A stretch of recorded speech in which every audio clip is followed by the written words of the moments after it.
Hi guys, welcome back sa ating channel. As you've seen sa ating previous video ay na-experience na natin yung ating first start guys. But meron tayong issue guys. Wala siyang idle at namamatay siya. For today's video guys, samahan niyo ako dahil aalamin natin kung bakit namamatay siya at kung bakit wala siyang idle. Since wala tayong diagnostic tools guys or wala tayong scanner guys, so humiram lang muna tayo ng mga parts para papalit natin dun sa mga parts natin guys, para malaman natin if yung part na yun ay defective o siya yung cause kung bakit wala tayong idle at namamatay siya. Bago nga pala natin simulan tong video guys, please hit like and subscribe at saka click nyo na rin yung notification bell para updated kayo sa mga video i-upload natin. Okay guys, so since nakahiram tayo ng working throttle body assembly guys, including na yung injector at saka yung kanyang TPS, para ma-install natin ito guys, so alisin muna natin yung ating gas tank at saka yung ating throttle body assembly.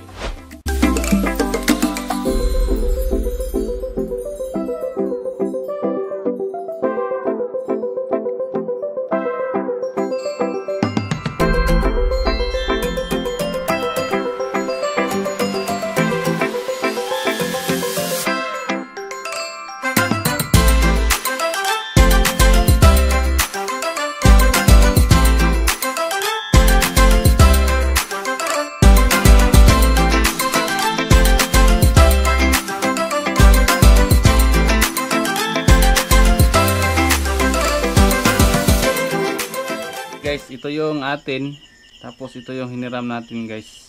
Kasi pag ikinabit natin itong hiniram natin at saka ganun pa rin, so mean to say good itong ating mga parts guys. So ngayon, try na natin itong hiniram natin na throttle body assembly guys.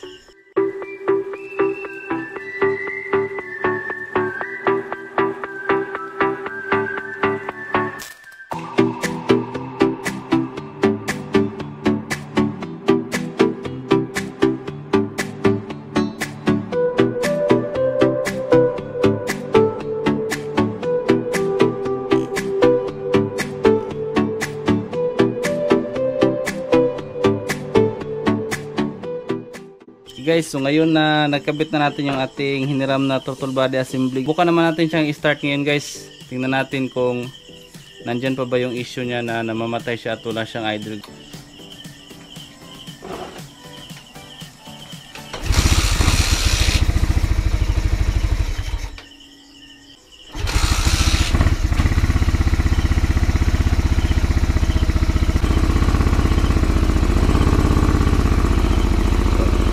So ganun pa rin siya guys, namamatay pa rin. Okay guys, so ngayon try naman natin itong kanyang ignition coil guys.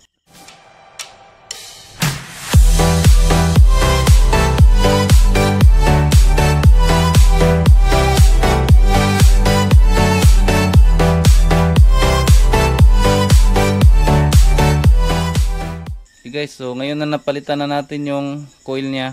So try na natin siyang start ulit.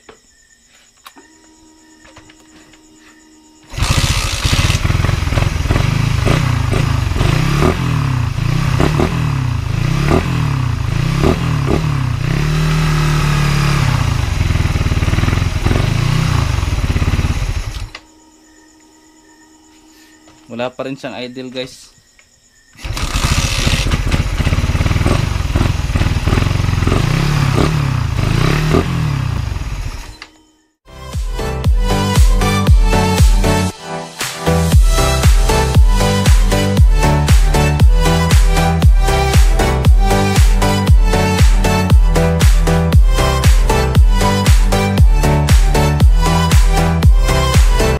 Guys, so since napansin natin na parang humahagok siya, so feeling ko parang bumabalik yung pressure na ating cylinder dito sa ating intake. So para ma-sure natin guys, so kailangan nating buksan yung ating head guys para ma-check natin siya.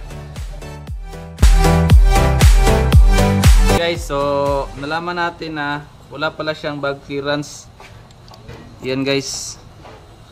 So kaya pala wala siyang idle or namamatay siya kasi both intake and exhaust ay walang valve clearance. So kailangan muna natin i-grind yung kanyang valve shim para malagyan natin siya ng valve clearance guys. So tanggalin na natin to guys.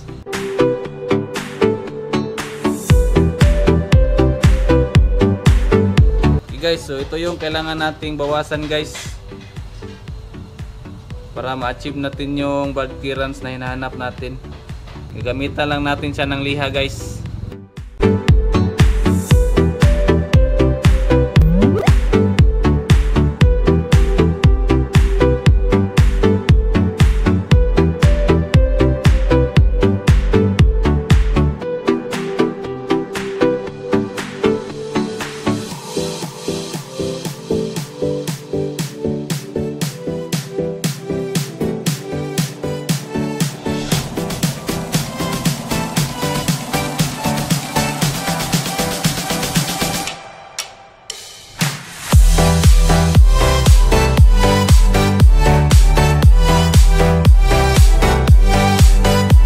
Guys, so tama lang yung valve clearance niya guys.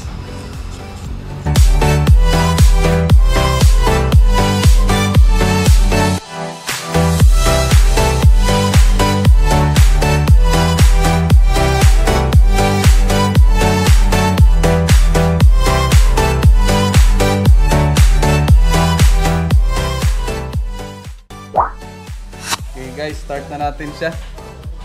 Try na natin kung okay na ba. Kick na natin guys.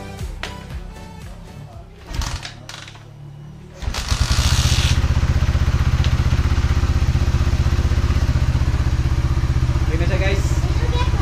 So may idle na.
Kinabit na muna natin yung kanyang mga covers. So para lang makita natin kung how she look like kapag may cover na siya. So temporary lang ito guys kasi i-repaint pa natin itong mga plastic covers natin. So ngayon guys, i-test drive na natin siya.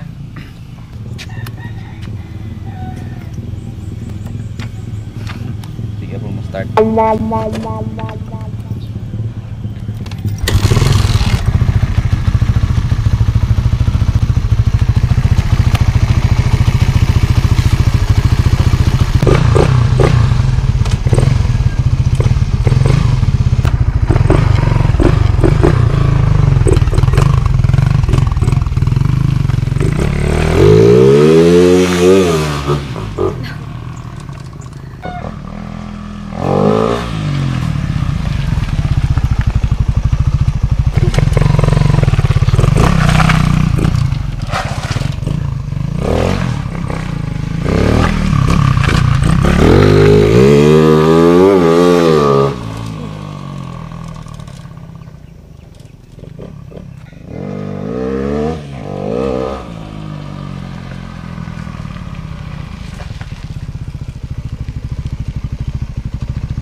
Thank you so much guys for watching. I'll see you sa ating next